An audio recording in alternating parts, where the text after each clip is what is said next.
Hello, welcome to this thing I'm doing called Career Chats.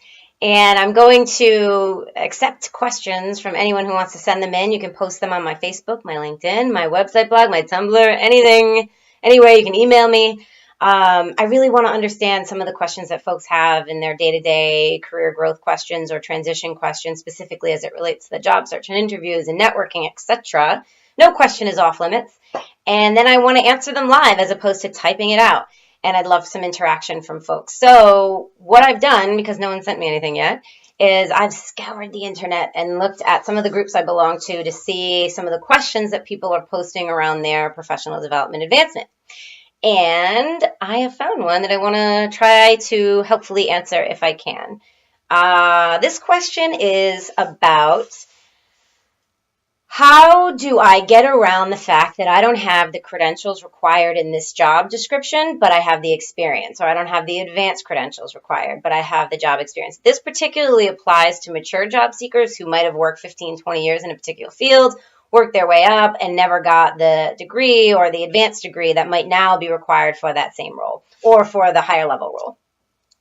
The first suggestion that I have is to not come from I don't have this degree or this credential, so I'm not going to get this job, or I'm trying to get in touch with the people who hire to ask them, does it matter if I have this or not? Like, stay away from that. Let them, the people who are hiring for this particular role, determine whether or not you need to have the credential. Most of the time, job descriptions are the ideal person for this role, just like anything else. When you go search for a job, right? When you go search for a house, you give the realtor your ideal list, and you're not going to get every single thing on your list, but you still put it out there. And it's the same thing with the job, right? They're going to get the best candidate that meets most of the job description that they want. And some companies don't hold some things with the same amount of weight that others do, right? So maybe credentials for some job, if you're able to position yourself in a way to show that your experience really kicks ass, the company might need that more, but it's just about how you position yourself and how you talk about that. If some companies are very much like credentials first, we won't even look at you, well then, A, it's not going to be worth your time, and do you want to work for a company like that anyway, right? There are people who are open to the fact that someone's extensive experience could very well supplement, the 2 or 4 year degree it takes, because sometimes folks come out with those degrees and don't have what it takes to fill these roles that do require experience as well. So that's first, right? Position yourself around the positives that you're bringing to the table, and just don't mention or keep at the forefront what you're missing. You could have every degree in the world and be missing a few of the job description points that they need, responsibilities, and it's nothing you can't learn on the job, right? Another thing to keep in mind, if you can get your foot in the door and they really like you can knock their socks off with your experience, they might be willing to invest in you getting the credential that they need, or going back to school, or you might offer that this is something that you've wanted to do and haven't had time, but if it's a requirement, you'd be willing to do that for the role. So that's number one. Position yourself in a positive way. The second part to this question was, how do I get around this? I've been trying to network on LinkedIn and nobody's responding to me about whether or not this position is filled or yet. So let's just clarify a few things, right? Networking is not, hey, what's happening with this job, right? These are, especially if you're talking about recruiters or HR folks who aren't necessarily even the hiring managers just responsible for posting jobs in the different platforms.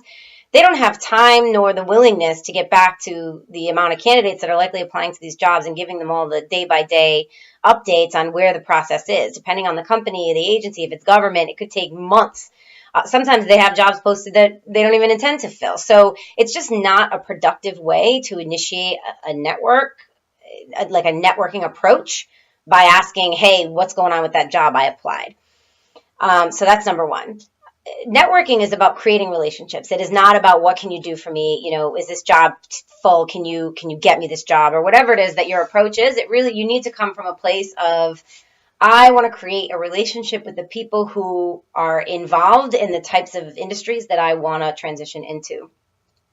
So when you're talking about LinkedIn, let's say you find this job, it's posted by a recruiter. Okay, so how do you connect with this recruiter? That's first and foremost. You need to create a relationship with this recruiter, because guess what? If it's not this job, maybe it's something else. But just being a random person who contacts them, that's not a relationship. They are not invested in you. They're busy. They don't want to respond.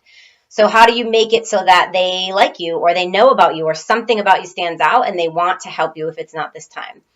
So, hey, recruiter Jen, I saw that you posted this job I'm really interested in. I'd love to see what other opportunities you have. Be interested to connect with you here on LinkedIn. Send.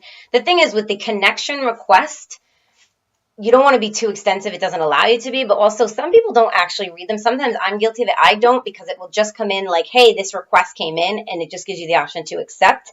And so, you don't want to waste too much energy really pitching yourself in that moment. Just make it so that it's not super generic. I like you, more about why you want to connect with them. And hopefully they will press accept, and boom, now there's your connection. So before you start selling yourself, you want to make sure that your LinkedIn profile and your resume is, again, positioning yourself as the right person for this role, and that the education issue that you're worried about is not coming into play right now. It's the experience that you want to highlight, the achievements. Make sure that your achievements are aligned with what they're looking for this person to do, because you want to be able to say, like, hell yeah, I can do this job. I don't need that friggin' degree, right? I mean, not like that, but that's ultimately what you want to be able to prove to this person who's supposed to be hiring you.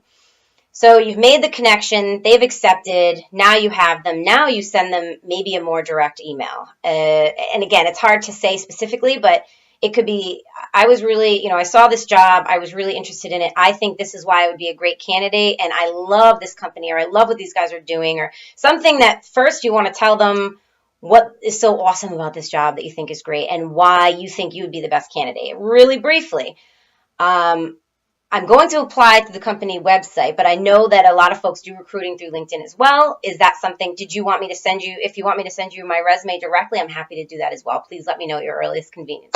If it's a recruiter and someone who just wants to keep it moving.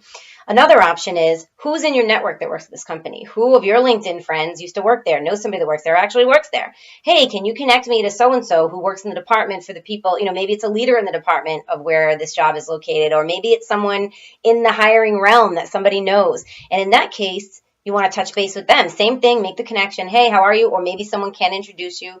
Look up introductions on LinkedIn. There's so many resources about how to use LinkedIn. This is just a really quick and dirty, but that's another way to reach out and connect. And I've had clients who've done this, and it's come back, not only send me your resume, but an interview has been scheduled.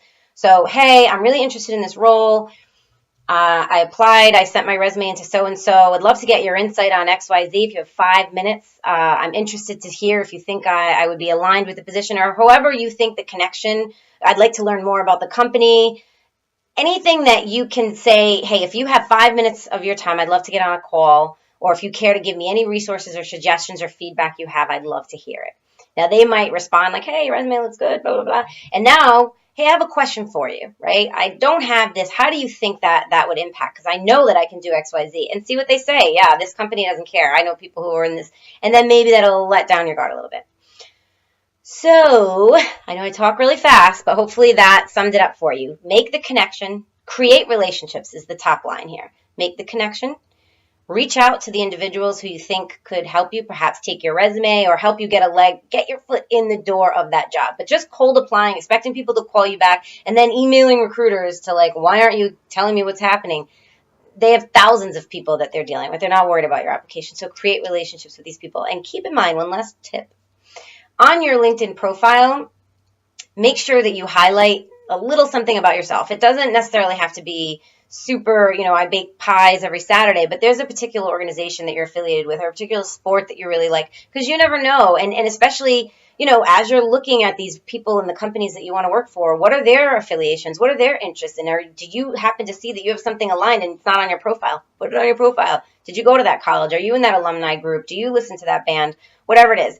It's not it's not a social media. It's not supposed to be, but there's all sorts of categories in these LinkedIn profiles. So really go through them to see where you can put a little bit of you that makes you stand out from the rest of the candidates. Because beyond your skill, your education, or all of that, the bottom line for a lot of companies is this person a cultural fit? Do they make sense for this company? Are they going to get along with this team? Do they have a sense of humor? Are they an introvert? Are they an extrovert? Make sure that comes out however you can creatively in your professional portfolio.